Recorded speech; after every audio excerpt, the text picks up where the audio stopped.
नमस्कार दोस्तों, आप सभी का स्वागत है कॉन्सेप्ट एकेडमी के यूट्यूब चैनल पर। और हम डिस्कस कर रहे थे आपका उत्तराखंड जीके, और ये चल रहा है आपका पार्ट 13। ठीक है ना, 13वां पार्ट है। पहला क्वेश्चन लिखा, अभिनव भारत सोसाइटी द्वारा स्थापित किया गया था।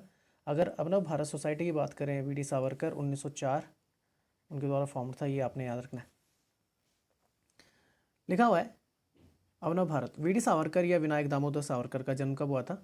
28 मई 1883 को महाराष्ट्र के नासिक के पास भागुर में हुआ था। सावरकर इंडिया हाउस से भी जुड़े हुए थे और उन्होंने फ्री इंडिया सोसाइटी की भी स्थापना की थी। अंडमान और निकोबार की राजधानी पोर्ट ब्लेयर के हवाई अड्डे का नाम बदलकर 2002 में वीर सावरकर अंतर्राष्ट्रीय हवाई अड्डा रख दिया गया था। यह आपने एडिशनल याद रखना है। तारकनाथ दास की अगर बात करें तो लिखा हुआ, तारकनाथ दास एक भारतीय क्रांतिकारी और अंतर्राष्ट्रीय विद्वान थे। वह उत्तरी अमेरिका के पश्चिमी तट पर एक अग्रणी अप्रवासी थे और भारतीय स्वतंत्रता आंदोलन के पक्ष में एशियाई भारतीय प्रवासियों को संगठित करते हुए टॉलस्टॉय के साथ अपनी योजनाओं पर चर्चा उन्होंने की है। याद रखना, साउथ अफ्रीका में टॉलस्टॉय फॉर्म, उसकी स्थापना महात्मा गांधी ने की थी। रास बिहारी बोस की अगर बात करें तो रास बिहारी बोस भारतीय राष्ट्रीय सेना यानी आज़ाद हिंद फौज के संस्थापक बोल सकते थे, सदस्य थे। ठीक है ना, कैप्टन मोहन सिंह के साथ बाद में उन्होंने सुभाष चंद्र बोस को क्या कर दिया था, ये जिम्मा सौंप दिया था। जुगंतर की स्थापना भी रास बिहारी बोस ने की है।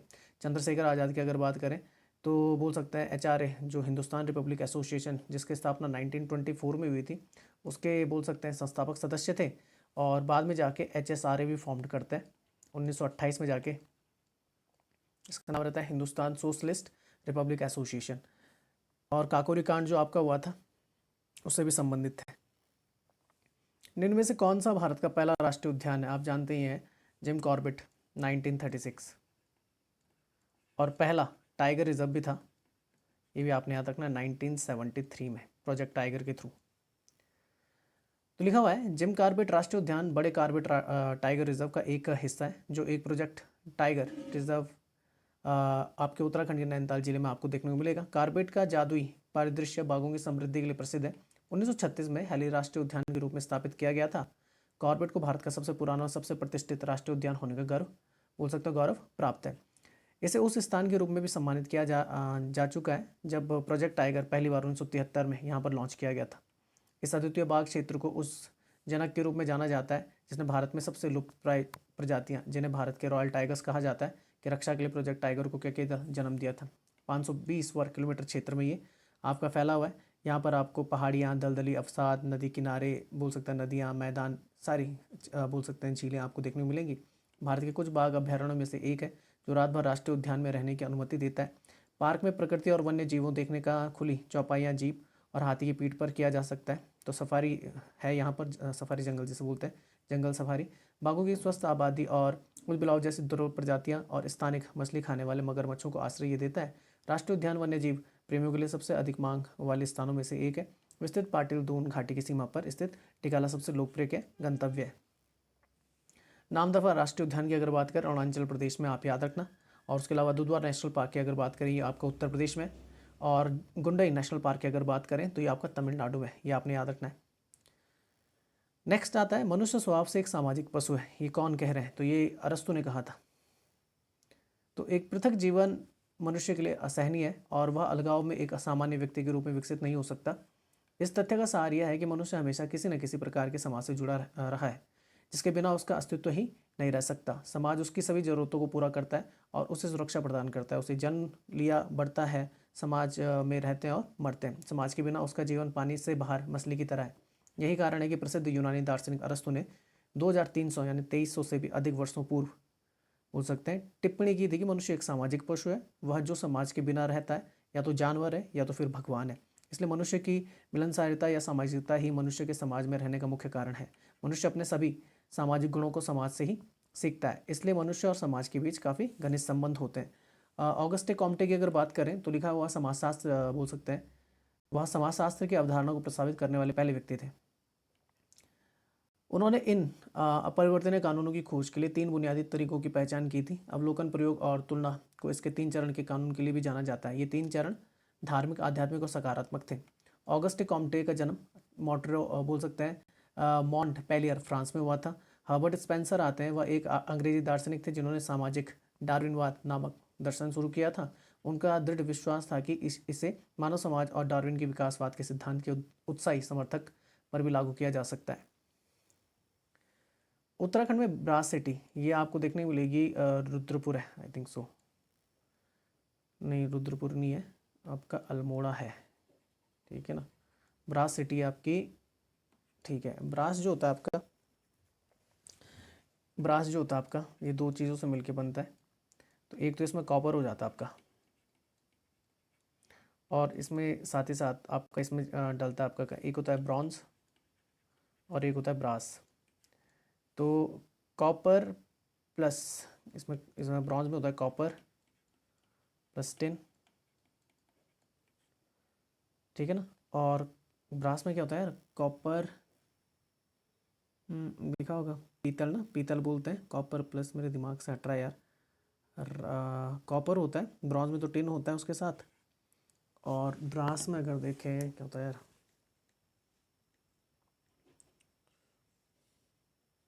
ब्रास, ब्रास में होता है जिंक, हाँ ब्रास में होता है आपका क्या, जिंक, ठीक है ना। ये याद कर लेना आप लोग, दिमाग से निकल गया था, ठीक है।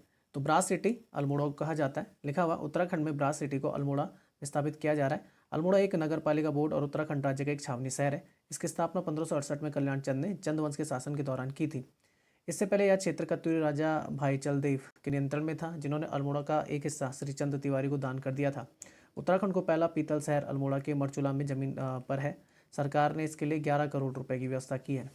अल्मोड़ा में कई सारे आपके उल्लेखनीय मंदिर, जैसे कसार देवी मंदिर, नंदा देवी, डोलीदाना, शाही मंदिर, खकमरा का किला, अष्ट भैरव मंदिर, जाखन देवी मंदिर, कटारमल सूर्य मंदिर, और कुछ खनन कंपनियां भारत की प्रसिद्ध, जैसे राष्ट्रीय खनिज विकास निगम है, वेदांता है, हिंदुस्तान जिंक है, कॉपर है, और एक आता है हिंडाल्को इंडस्ट्रीज। अच्छा, दुनिया की 10 सबसे बड़ी बोल सकते हैं तांबे की खाने, अगर खादानों की अगर बात करें तो सारी तो नहीं लिखी मैंने, पर सबसे बड़ी जो है वो है एस्कॉन्डिंडा तांबे की खान, ये चिली में आपकी। इसमें जो लगभग मान के चलो क्षमता लगभग 32 के आसपास है, 32 पाउंड पे। कैनेनिया ये मैक्सिको में 20 के आसपास। कोलाउसी तांबे की खाने चिली में 25 के आसपास है। एंडिना चिली में है आपकी 18.8, और तोक्यूपाला आपका पेरू, ठीक है ना। तो दुनिया का सबसे बड़ा बोल सकते हैं तांबे का उत्पादक देश कौन है, चिली, साउथ अमेरिका में। ओजोन परत वायुमंडल की किस परत में अवस्थित है, तो ये आपको समतापमंडल में देखने को मिलेगी। तो तापमान और घनत्व की विविधता के अनुसार वातावरण को 5 परतों में विभाजित किया जाता है। पहला आता है क्षोभ मंडल, फिर समताप मंडल, फिर मध्य मंडल, फिर आयन मंडल, और फिर बहिर्मंडल। एक्चुअल में ना आयन मंडल को नहीं रखते, ये आप ये याद रखना, मध्य मंडल के बाद आता है, यहाँ पर आता है तापमंडल। आप आयन मंडल मत लिखना, तापमंडल लिखना, क्योंकि एक्चुअल में ये आयन मंडल दो जगह होता है, ये मध्य मंडल में भी होता है और आयन मंडल बोल सकते हैं तापमंडल में भी, ये दोनों जगह आपका अवस्थित होता है, ठीक है ना। उसकी डी ई बोल सकते हैं लेयर्स होती हैं आपकी। समताप मंडल की अगर बात करें, या क्षोभ मंडल के ऊपर पाए जाने वाली वायुमंडल की दूसरी परत है, ऊंचाई लगभग 50 किलोमीटर तक होती है। यह परत उड़ान के लिए कुछ लाभ प्रदान करती है, क्योंकि यह तूफानी मौसम से ऊपर है और उसमें स्थित तेज क्षैतिज हवाएं होती हैं, स्थिर होती हैं हवाएं। और इस परत में ओजोन परत पाई जाती है। ओजोन परत यूवी किरणों को अवशोषित करती है और हानिकारक विकिरण से पृथ्वी की रक्षा करती है। स्ट्रेटोपॉज समताप मंडल और मध्य मंडल को क्या कर देता है, अलग कर देता है। वहाँ से टेम्परेचर में फिर आपको क्या देखने को मिलता है, बढ़ोतरी देखने को मिलती है, आपने याद रखना है, ठीक है ना। नहीं सॉरी, गिरने लग जाता है। मध्य मंडल जो होता है आपका सबसे बोल सकते हैं सबसे ठंडा, कोल्डेस्ट, सबसे ठंडा मंडल होता है आपका, ये याद रखना। क्षोभ मंडल की अगर बात करें तो पृथ्वी के वायुमंडल की सबसे निचली परत होती है। क्षोभ मंडल पृथ्वी की सतह से लगभग 7 से 20 किलोमीटर ऊंचाई पर होता है।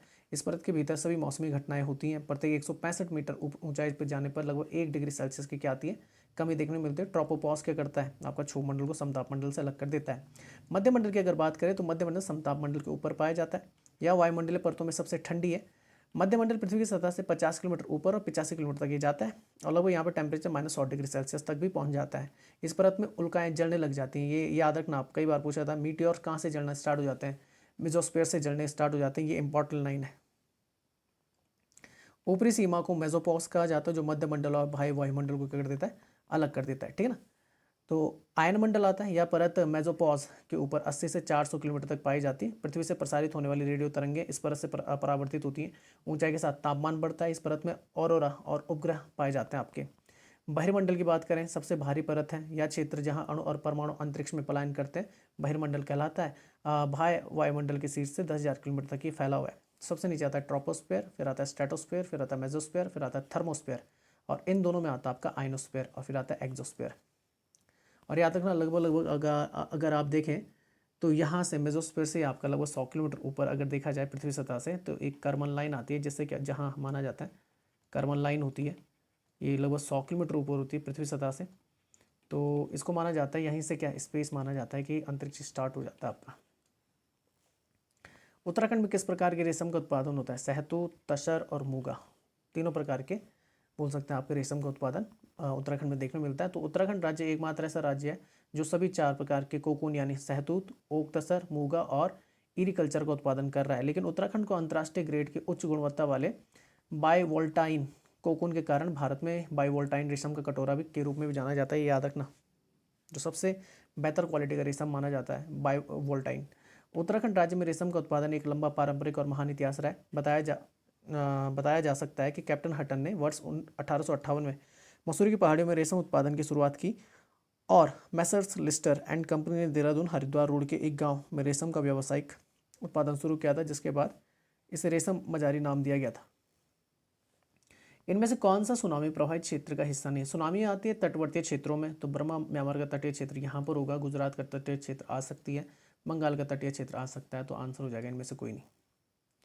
तो महासागरों में जब 8.5 से अधिक तीव्रता के भूकंप आते हैं तो उसे सुनामी उत्पन्न हो जाती है। दिसंबर 2004 में हिंद महासागर में आई थी। तमिलनाडु, केरल, आंध्र प्रदेश, पुदुचेरी, भारत के अंडमान निकोबार द्वीप, ये तट काफ़ी ज़्यादा यहाँ पर तबाही मचाई थी सुनामी ने। उसी के बाद आपका क्या, जो आपका NDRF है, नेशनल डिजास्टर रिस्पॉन्स फोर्स, और जो आपका एक्ट लिया गया था 2005, इंट्रोड्यूस कर दिया गया था। सुनामी प्रशांत महासागर और इंडोनेशिया में सबसे अधिक बार आती है, क्योंकि प्रशांत महासागर की सीमा पर बड़ी संख्या में सक्रिय अंतर्जलीय भूकंप क्षेत्र हैं। हालांकि हाल ही में भूमध्य सागर क्षेत्र में भी सुनामी आई है, और कैरिबियन सागर में भी इसके आने की उम्मीद है।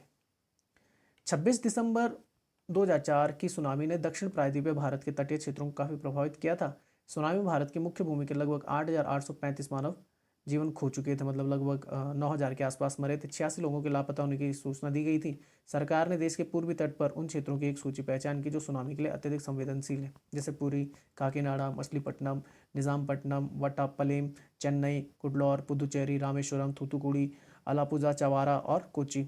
बर्मा की तटरेखा लगभग 2300 किलोमीटर लंबी है, और इसमें 3 अलग अलग हिस्से आते हैं आपके, जैसे एक आता है पश्चिमी अराकान रखाइन तट जिसे बोला जाता है, दक्षिणी इरावड़ी अयरवाड़ी डेल्टा तट, और उत्तरी दक्षिण टेंसरे तिनथारी पट्टी आती है आपकी। म्यांमार एक प्रमुख भूकंपीय बेल्ट में स्थित है, जो वास्तव में भूकंप संभावित है और मध्यम और बड़े परिमाण वाले भूकंपों के लिए खतरनाक है, जिसमें इसके लंबे तटीय क्षेत्रों के साथ सुनामी के खतरे भी शामिल होते हैं। पश्चिमी भारतीय प्रायद्वीप ने सबसे अधिक विनाशकारी सुनामी का अनुभव किया है, जो अब लगभग 28 नवंबर 1945 को मकरान क्षेत्र में भूकंप, लगभग जो बोल सकते हैं 8.1 तीव्रता का भूकंप देखने को मिला था। निम्न में से कौन उत्तराखंड में एक रेलवे टर्मिनस बिंदु नहीं है? तो ये आपका नजीबाबाद। नजीबाबाद अगर आप देखें तो नजीबाबाद आपको बिजनौर जिले में देखने को मिलेगा, उत्तर प्रदेश में, ये आप याद कर सकते हैं। आगे चलते हैं। अरुणाचल प्रदेश को तिब्बत की राजधानी लहासा से जोड़ता है ये बॉमडिला पास, अरुणाचल प्रदेश, ठीक है ना। तो लिखा बॉमडिला 4,331 वर्ग मीटर की ऊंचाई पर आपका अवस्थित है। अरुणाचल प्रदेश को तिब्बत की राजधानी लहासा से जोड़ता है यहाँ पर आपका बॉमडिला पास। ये आ गया आपका कौन सा, तिब्बत, ठीक है ना। उसके अलावा बमला है, तुंगा पास है, कई सारे पास हैं आपके। चांगला अगर बात करें लद्दाख की तरफ है। डिफू, अगर डिफू पास की बात करें तो अरुणाचल प्रदेश में है, और दिहांग दर्रे की अगर बात करें अरुणाचल प्रदेश में आपको देखने को मिलेगा। इनमें से कौन सा एक तलहटी शहर नहीं है? तो ये है आपका रुद्रपुर। रुद्रपुर नहीं है, बाकी सारे टनकपुर, कोटद्वार, हरिद्वार तलहटी पर अवस्थित है। तलहटी को भौगोलिक रूप से एक पर्वत श्रृंखला और उच्च पर्वतीय श्रृंखला या एक ऊपरी क्षेत्र के आधार पर ऊंचाई में क्रमिक वृद्धि के रूप में परिभाषित किया जाता है। तलहटी मैदानी और कम राहत वाली पहाड़ियों और निकटवर्ती स्थलाकृतिक रूप से ऊंचे पहाड़ियों और ऊपर के क्षेत्रों के बीच एक संक्रमण क्षेत्र है। तलहटी में जलोढ़ पंखे, एकत्रित जलोढ़ पंखे और विच्छेदित पठार आपको देखने को मिलते हैं। रुद्रपुर कुमाऊं पहाड़ियों का प्रवेश द्वार कहा जाता है, जिसे नैनीताल और रानीखेत और बिनसर जैसे स्थानों की यात्रा के लिए इसे पार करने की आवश्यकता पड़ती है। रुद्रपुर भारतीय राज्य उत्तराखंड में उधम सिंह नगर जो जिला है वहाँ पर आपका अवस्थित है। कोटद्वार की बात करें तो यहाँ पे कुछ मशहूर जगह जैसे कर्णवाश्रम, सिद्धबली मंदिर, लैंसडाउन और जिम कॉर्बेट राष्ट्रीय उद्यान। रुद्रपुर की अगर बात करें, गिरी सरोवर है, अत्रिया मंदिर है, झील स्वर्ग है, कमल बूट हाउस है और आनंदालय केंद्र है। हरिद्वार में विष्णु घाट, वैष्णो देवी मंदिर, भारत माता मंदिर और शांति कुंज आपको देखने को मिलेगा। कृष्णपट्टनम बंदरगाह का निर्माण किस राज्य में हुआ था? तो कृष्णपट्टनम आपका आंध्र प्रदेश में। कृष्णपट्टनम बंदरगाह आंध्र प्रदेश राज्य के नेल्लौर जिले में अवस्थित है। आंध्र प्रदेश में पूर्वी प्रायद्वीपीय भारत में 974 किलोमीटर की दूसरी सबसे लंबी तटरेखा है। याद रखना, सबसे बड़ी जो तटरेखा है वो गुजरात की है, उसके बाद आंध्र प्रदेश की आती है, ये आपने याद रखना है, ठीक है ना, पेपर में पूछा जा सकता है। गुजरात की सबसे बड़ी है। अगर तटीय रेखा की बात की जाए भारत की, लगभग 7516 किलोमीटर के आसपास है। मुख्य भूमि की लगभग 6100 किलोमीटर के आसपास है, ये आपने याद रखना है। सबसे बड़ी जो तटरेखा है गुजरात, फिर महाराष्ट्र बोल सकते हैं, अगर बोल सकते हैं गुजरात, उसके बाद आंध्र प्रदेश है। पर अगर आप चलेंगे पश्चिम से पूर्व की तरफ जाएंगे, आप नीचे होते हो तो गुजरात, महाराष्ट्र, गोवा, कर्नाटक, केरल, तमिलनाडु, आंध्र प्रदेश, उड़ीसा, पश्चिम बंगाल, ये तटरेखा लगाते हैं, ठीक है ना। दमन और दीव और पुडुचेरी के केंद्र शासित प्रदेश भी छूते हैं तटरेखा। अब देखो, ये कुछ मेजर पोर्ट्स हैं आपके, जैसे कांडला पोर्ट आता है आपका, ये कहाँ है? गुजरात में। मुंबई और जवाहरलाल नेहरू पोर्ट, ये आपका कहाँ है? महाराष्ट्र में। मोरुमुगाव, कई बार पेपर में पूछा जाता है, गोवा में। न्यू मैंगलोर पोर्ट, ये आपका बोल सकते हैं कर्नाटक में। कोच्चि, तूतीकोरिन और चेन्नई पोर्ट, ठीक है ना, ये आपको देखने को मिलेंगे कहाँ पर? तो कोच्चि तो देखने को मिलता है केरल में, तूतीकोरिन, चेन्नई और एन्नौर पोर्ट, ये 3 है तमिलनाडु में। विशाखापट्टनम पोर्ट आपको देखने को मिलेगा आंध्र प्रदेश में। पारादीप है आपका कहाँ? उड़ीसा में। कोलकाता हल्दिया पोर्ट है आपका कहाँ? पश्चिम बंगाल में। तो तूतीकोरिन याद कर लेना, 3 है तमिलनाडु में, ठीक है ना, तूतीकोरिन, चेन्नई और एन्नौर। पोर्ट ब्लेयर आपका कहाँ है? आपका अंडमान निकोबार में। इनमें से कौन सा शासक सोमचंद के आगमन पर कुमाऊं का शासक था? उस समय तो ब्रह्मदेव। तो लिखा हुआ है, कत्यूरी वंश की स्थापना वासुदेव कत्यूरी ने की थी। राजवंश ने इस क्षेत्र पर शासन किया, कत्यूरी राजवंश ने, जैसे अब कुमाऊं के नाम से भी जाना जाता है। 800 से 1100 ईस्वी के आसपास माना जाता है। राजधानी करतारपुर थी। राजवंश का नाम कुमाऊं क्षेत्र में कत्यूर घाटी से लिया गया था। कत्यूरी राजाओं को वर्तमान उत्तराखंड में कई मंदिरों के निर्माण के लिए जाना जाता है। कत्यूरी वंश का अंतिम शासक कौन था? ब्रह्मदेव था, ये आप याद कर सकते हैं। कुमाऊं में अगर बोल चंद राजवंश की बात करें, सोमचंद को संस्थापक माना जाता है। प्रारंभिक राजधानी चंपावत थी और नैनीताल, बागेश्वर, पिथौरागढ़, अल्मोड़ा आदि क्षेत्र इसके तहत आते थे। सबसे प्रतापी शासक था गरुड़ ज्ञानचंद। भारत के संविधान में गारंटीकृत मौलिक अधिकारों को केवल किसके द्वारा निलंबित किया जाता है? ये राष्ट्रीय आपात। और आर्टिकल 20 और 21 को छोड़ के सारे क्या हो जाते हैं? आपके एबोलिस्ट हो जाते हैं। तो मौलिक अधिकारों को भारत के राष्ट्रपति द्वारा अनुच्छेद 359 के तहत आपातकाल के दौरान निलंबित किया जा सकता है। 359 के तहत मौलिक अधिकार न्यायोचित होते हैं। संविधान के अनुच्छेद 32 के तहत व्यक्ति इन अधिकारों के परिवर्तन के लिए सर्वोच्च न्यायालय जा सकता है। मतलब ठीक है ना। आपातकाल प्रावधान भारत के जो बोल सकते हैं संविधान के जो भाग 18 है उसमें आपके वर्णित है 352 से 360 तक। राष्ट्रीय आपातकाल की बात करें जो आपका आर्टिकल 352 में आता है, युद्ध, बाहरी आक्रमण और सशस्त्र विद्रोह के आधार पर राष्ट्रीय आपातकाल की घोषणा की जा सकती है। संविधान इस प्रकार की आपात स्थिति को दर्शाने के लिए आपातकाल की उद्घोषणा अभिव्यक्ति का प्रयोग कर सकता है। घोषणा के आधार जैसे अनुच्छेद 352 के तहत राष्ट्रपति राष्ट्रीय आपातकाल का घोषणा कर सकता है जब भारत या उसके एक हिस्से की सुरक्षा को युद्ध या बाहरी आक्रमण या फिर सशस्त्र विद्रोह से खतरा हो। राष्ट्रपति युद्ध या सशस्त्र विद्रोह या बाहरी आक्रमण की वास्तविक घटना से पहले ही राष्ट्रीय आपातकाल की घोषणा कर सकते हैं। जब युद्ध या बाहरी आक्रमण के आधार पर राष्ट्रीय आपातकाल की घोषणा की जाती है तो इसे बाहरी आपातकाल के रूप में जाना जाता है। वहीं दूसरी ओर अगर सशस्त्र विद्रोह के आधार पर घोषित किया जाता है तो इसे आंतरिक आपातकाल कहा जाता है।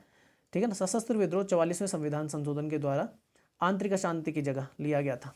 मौलिक अधिकारों पर प्रभाव देख लेते हैं तो अनुच्छेद 358 और 359 मौलिक अधिकारों पर राष्ट्रीय आपातकाल के प्रभाव को वर्णन करते हैं। इन दो प्रावधानों के नीचे समझाया गया। जैसे अनुच्छेद 19 के तहत मौलिक अधिकारों का निलंबन हो जाता है। अनुच्छेद 358 के अनुसार जब राष्ट्रीय आपातकाल की घोषणा की जाए तो अनुच्छेद 19 के तहत 6 मौलिक अधिकार स्वतः निलंबित हो जाते हैं।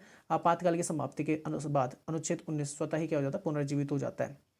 44वां संविधान संशोधन में कहा गया था अनुच्छेद 19 को केवल तभी निलंबित किया जा सकता है जब राष्ट्रीय आपातकाल युद्ध या बाहरी आक्रमण के आधार पर हो, न कि सशस्त्र विद्रोह के आधार पर हो। तो उस समय आर्टिकल 19 भी आपका बचा रहता है अगर सशस्त्र विद्रोह की कंडीशन है, पर बाह्य आपातकाल के आधार पर ये आपका हट जाता है।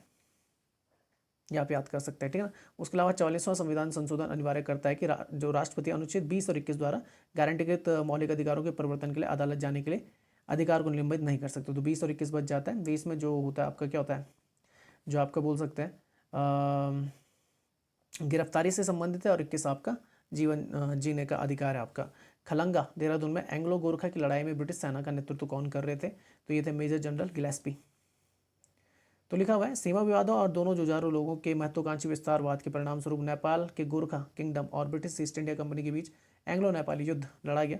गोरखा के युद्ध के प्रयास का राज्य ज़्यादातर थापा काजी के नेतृत्व में था। युद्ध 1816 में सगोली की संधि पर हस्ताक्षर के साथ समाप्त होता है, जिसने कुछ नेपाली नियंत्रित जो क्षेत्र ब्रिटिश ईस्ट इंडिया कंपनी को सौंप दिए थे।